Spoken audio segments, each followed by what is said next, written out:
Mimi niongee na Ruto? Niongee na Ruto nini?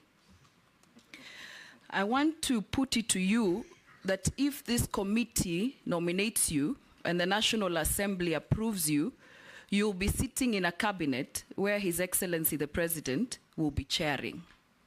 I would like to know whether mutaongea nini kwa hiyo cabinet.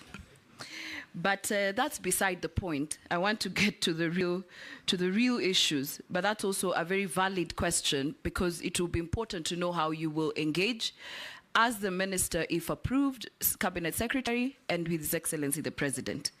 Now, there is tax exemption on exploration and accumulation of exploration expenses for offset against income upon full commercialization.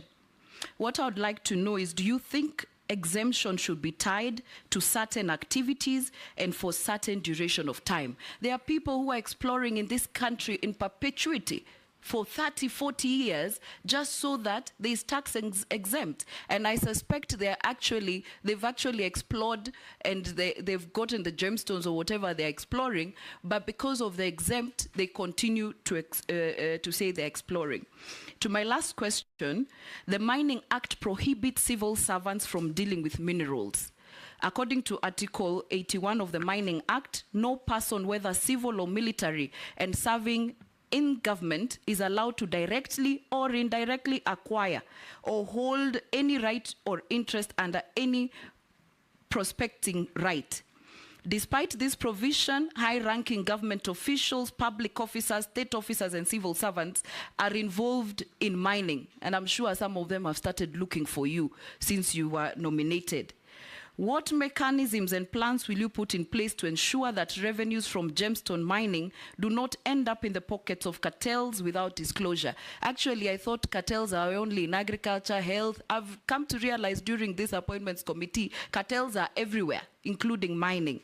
And how do you intend to protect and shield communities from unscrupulous miners and cartels? Nelson Koech. Mine also was a quick one too, on the same gemstone. Late last year, the president had this launched, it's called a Voi Gemstone Value Addition Center. It is ill-equipped nominee. I don't know what you will do to make sure that there is value for money, and the small-scale miners are also able to be able to sell their mines in Voi Additional Center, Gemstone Additional Center. Number two is the mining law sets up several mechanisms which Kenyans can enjoy direct benefits from minerals. That is, for every sale of mineral, proportion of value of mineral is paid to the government as royalty, which is shared between national and county government and mining communities in the ratio of 70, 20 to 10, respectively. How then will you do differently to ensure the same is adhered to mining communities and county benefits? Nominee.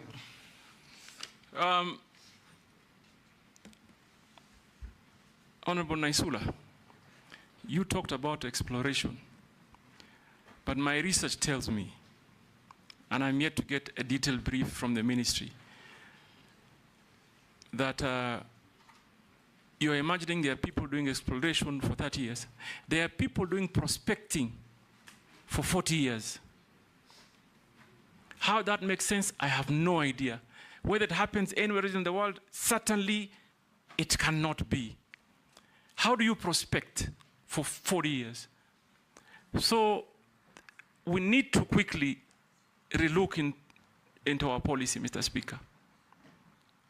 We can't as a country. And this explains why mining GDP's contribution is under 1%. It can't continue like this. It can't continue. And Honorable Naisula, you are very right. If you thought you saw cartels, I've come to learn within this short period of time that I've been nominated, there are greater cartels in the mining industry. And Mr. Speaker, if you approve me, that is where I begin. Remove the cartels, remove the brokers. Mining industry in Kenya cannot be a market of speculators.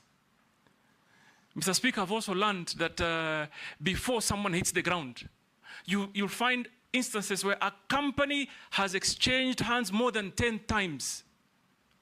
Someone has gone, applied for a license, given a license, sold it to the Speaker, then sold it to Naisula, then sold it to Owen, then sold it to some farm in Canada, that one sells to China. All that time that they're speculating and gaining profits, the Kenyan people are losing. They are losing. It's only that I am, and this is a task I'm going to take, because it looks like Kenyan population really do not have an idea of what geological minerals may be in the country. They must get involved, and I'll take it upon me to ensure they get involved. So I identify completely with your sentiments, Honorable Naisula, and this is an urgent matter that must be discussed and be realigned in a manner that works and defeats those cartels. Mr. Speaker, Mr. Speaker, Honorable Naisula told me, nitaongea na. You don't have to answer that. Only fools don't change their minds. I was going to say it in Kiswahili. Go on and answer the other question.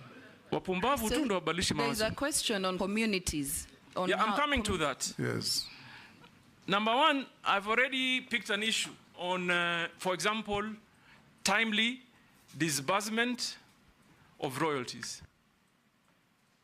Mr. Speaker,